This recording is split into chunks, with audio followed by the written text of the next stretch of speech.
yang dioperasikan dengan sistem yang sesuai syariat Islam. PMT juga merupakan institusi yang menjalankan dua kegiatan secara terpadu, yaitu bait at-tamwil atau merupakan kegiatan bisnis, dan yang kedua ada bait al-ma'al atau merupakan kegiatan dakwah dan sosial. Adapun juga visi misi BMT.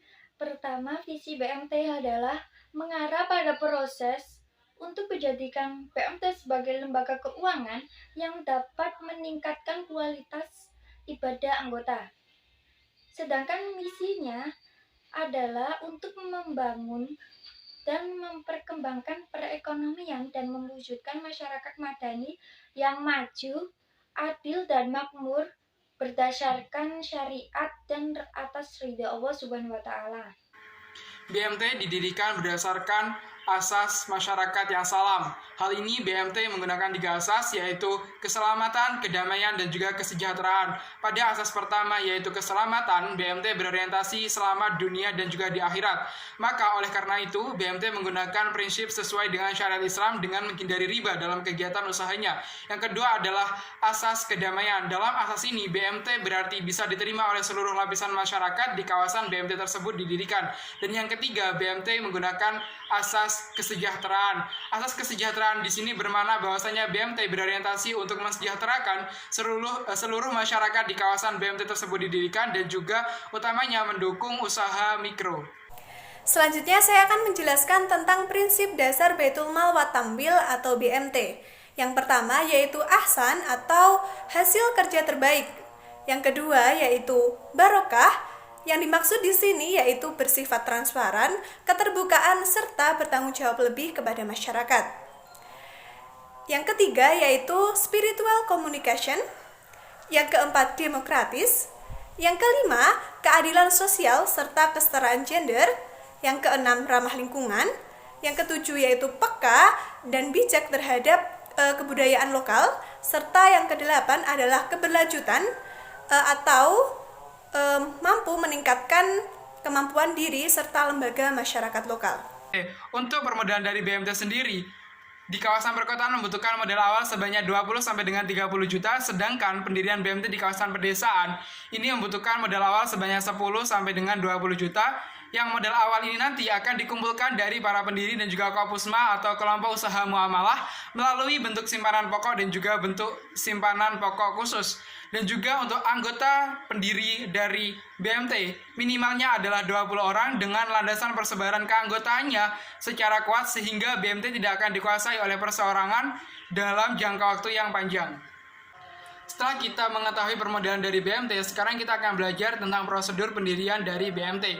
Prosedur pendirian BMT yang pertama yaitu adalah pembentukan motivator atau peprakarsa pendirian BMT, di mana motivator di sini akan membaca buku sebagai landasan untuk mendirikan BMT dengan sebaik-baiknya, sehingga motivator akan mengetahui isi dan juga filsafah, visi, misi, dan juga tujuan serta kegiatan di balik pendirian BMT tersebut. Di tahap yang kedua, setelah ide-ide dari pemprakarsa ini ditanggapi 4 sampai dengan 5 orang motivator, maka langkah selanjutnya adalah mencari dukungan tambahan kepada tokoh-tokoh yang memiliki pengaruh di kawasan BMT itu akan didirikan. Setelah mendapatkan persetujuan dan juga dukungan dari tokoh-tokoh yang memiliki pengaruh di kawasan BMT tersebut akan didirikan, di tahap ketiga ini akan diadakan rapat, di mana pada rapat ini memiliki sasaran untuk pembentukan P3B atau Panitia Penyiapan Pendirian dari BMT.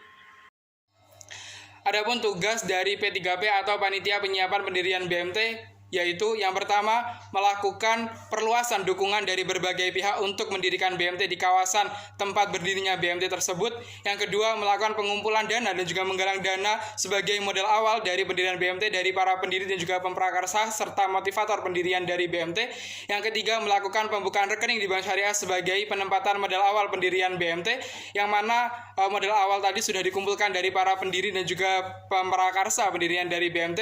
Yang keempat melakukan pertemuan dan juga komitmen kepada para pendiri dan juga pemprakarsa pendiriannya BMT, di mana pendiri di sini berkomitmen untuk menyetorkan modalnya sebagai modal awal pendirian dari BMT. Yang kelima melakukan rapat sebagai upaya untuk membahas dan juga sebagai bentuk keseriusan pendirian dari BMT, di mana dalam rapat ini nanti akan dibahas tentang visi, misi, serta tujuan pendirian dari BMT.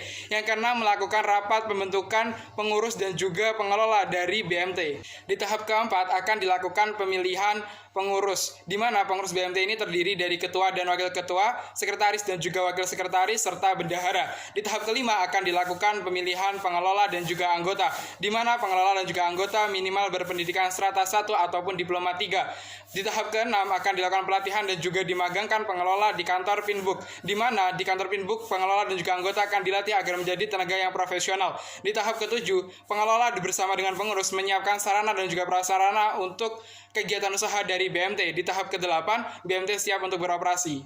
Setelah BMT beroperasi, maka pengurus dan juga pengelola segera membuat naskah kerjasama kemitraan bersama dengan Pinbuk dan memproses sertifikat operasi BMT dari Pinbuk kota ataupun kabupaten setempat, Pinbuk provinsi, maupun bisa langsung dari Pinbuk pusat. Dan ketika BMT sudah mencapai aset 75 juta, maka pengelola segera mengajukan permohonan Badan Hukum Koperasi Jasa Keuangan Syariah atau biasa disebut dengan KJKS kepada Kemenpan. Secara garis besar, BMT memiliki dua kegiatan usaha, yaitu yang pertama, menghimpun dana dari zakat, infak, dan juga sodakoh, yang mana dana ini nanti juga akan disalurkan kembali kepada mustahik atau penerima dana zakat. Dan yang kedua, BMT sebagai lembaga intermediasi atau penghubung, di mana BMT akan menghubungkan pihak surplus unit kepada pihak yang defisit unit. Dalam hal ini, BMT akan menghimpun dana dari pihak surplus unit melalui produk simpanan dan juga menyalurkannya kepada defisit unit melalui produk pinjaman atau pembiayaan. Dan juga dalam menjalankan kegiatan usahanya, BMT tidak seperti halnya bank konvensional yang menggunakan prinsip bunga, namun BMT menggunakan sistem bagi hasil sesuai dengan syariat Islam. Oke, yang selanjutnya kesehatan BMT. Penilaian kesehatan merupakan kegiatan penting bagi perusahaan karena dengan penilaian tingkat kesehatan tersebut akan dapat diketahui sejauh mana perusahaan berdasarkan kriteria dan ukuran tertentu dapat dipandang berhasil atau kurang berhasil dalam menjalankan usahanya. Hasil penilaian tingkat kesehatan tersebut dapat dipergunakan sebagai bahan pertimbangan dan bahkan pedoman guna membenahi, memperbaiki, mengubah, atau menghentikan suatu kebijakan manajemen perusahaan. Aspek kesehatan BMT secara garis besar dapat dilihat dari dua aspek, yaitu aspek kinerja keuangan serta kelembagaan dan manajemen. Yang pertama yaitu kinerja keuangan. BMT mampu melakukan penggalangan, pengaturan, penyaluran, dan penempatan dana dengan baik, teliti, hati-hati, dan benar, sehingga berlangsung kelancaran arus pendanaan dalam pengelolaan kegiatan usaha. Yang kedua, kelembagaan dan manajemen. BMT memiliki kesiapan untuk melakukan operasinya, dilihat dari sisi kelengkapan, legalitas, aturan-aturan, dan mekanisme organisasi dalam perencanaan, pelaksanaan, pendampingan, dan pengawasan SDM, permodalan sarana, dan prasarana kerja. Ruang lingkup penilaian kesehatan KJKS BMT. Penilaian kesehatan perusahaan dapat didasarkan pada standar atau pedoman penilaian tertentu menurut kepentingan masing-masing perusahaan. Penilaian kesehatan yang tergolong jenis koperasi dapat didasarkan pada Peraturan Menteri Negara Koperasi dan Usaha Kecil dan Menengah Republik Indonesia Nomor 35-PER-MT-KU-KM-X-2007 tentang pedoman penilaian kesehatan KJKS dan UJKS koperasi yang mencakup 8 variabel, yaitu permodalan, kualitas aktiva, produktif, manajemen, efisiensi, dan likuiditas, kemandirian dan pertumbuhan, serta jati diri koperasi, serta kepatuhan prinsip syariah. Kendala pengembangan BMT. Yang pertama, akumulasi kebutuhan dana masyarakat belum bisa dipenuhi oleh BMT. Hal ini yang menjadikan nilai pembiayaan dan jangka waktu pembayaran kewajiban dari nasabah cukup cepat. Pembiayaan yang diberikan BMT belum tentu cukup memadai untuk modal usaha masyarakat. Yang kedua, walaupun keberadaan BMT cukup dikenal, masih banyak masyarakat yang berhubungan dengan rentenir. Hal ini disebabkan masyarakat membutuhkan pemenuhan dana yang memadai dan pelayanan yang cepat, walaupun harus membayar bunga yang cukup tinggi. Yang ketiga, beberapa BMT cenderung menghadapi masalah yang sama. Misalnya, nasabah bermasalah. Kadang-kadang ada satu nasabah yang tidak hanya bermasalah pada satu tempat, tetapi di tempat lain juga bermasalah. Yang keempat, BMT cenderung menghadapi BMT lain sebagai pesaing yang harus dikalahkan, bukan sebagai mitra atau partner dalam upaya mengeluarkan masyarakat dari permasalahan ekonomi yang dihadapi. Keadaan ini menciptakan iklim persaingan yang tidak islami, bahkan mempengaruhi pola pengelolaan BMT tersebut sehingga lebih pragmatis. Yang kelima, dalam kegiatan rutin, BMT cenderung mengarahkan pengelola untuk lebih berorientasi pada persoalan bisnis. Dengan demikian, kecenderungan kegiatan BMT bernuansa pragmatis lebih dominan daripada kegiatan yang bernuansa idealis. Yang keenam, dalam upaya mendapatkan nasabah, timbul kecenderungan BMT mempertimbangkan besarnya bunga di bank konvensional, terutama untuk produk yang berprinsip jual beli. Hal ini akan mengarahkan nasabah untuk berpikir profit oriented daripada memahamkan aspek syariah dengan cara membandingkan keuntungan bagi hasil BMT dengan bunga di bank dan lembaga keuangan konvensional. Yang ketujuh, BMT cenderung menjadi baitul tamwil daripada baitul mal, yaitu lebih banyak menghimpun dana yang digunakan untuk bisnis daripada mengelola zakat, infak, dan sedekah. Dan yang kedelapan, pengetahuan pengelola BMT sangat mempengaruhi BMT tersebut dalam menangkap masalah-masalah dan menyikapi masalah ekonomi yang terjadi di tengah-tengah masyarakat sehingga menyebabkan kurangnya dinamisasi dan inovasi BMT. Oke, selanjutnya yaitu tentang strategi pengembangan BMT atau Baitul Mal wa Tamwil. Strategi pengembangan BMT merupakan salah satu teori yang akan dipaparkan yang mendukung dan berkaitan dengan teori yang akan dilakukan. Berikut adalah pemaparan tentang strategi pengembangan BMT. Oke, yang pertama kita akan membahas tentang bentuk-bentuk strategi. Adapun bentuk-bentuk strategi itu sendiri yang dijadikan sebagai acuan atau tolak ukur dalam aspek kegiatan ekonomi atau bisnis, yang di dalamnya ada 3 bentuk strategi. Yang pertama yaitu strategi fungsional, strategi investasi, dan juga strategi bisnis. Strategi fungsional adalah strategi yang bersifat lebih teknis yang merupakan rumusan arahan, pedoman, dan juga operasional. Strategi ini dibagi menjadi 5 jenis, yaitu strategi produksi, strategi pemasaran, strategi promosi, strategi keuangan, dan juga strategi sumber daya manusia atau SDM. Strategi investasi adalah kegiatan yang berorientasi pada investasi.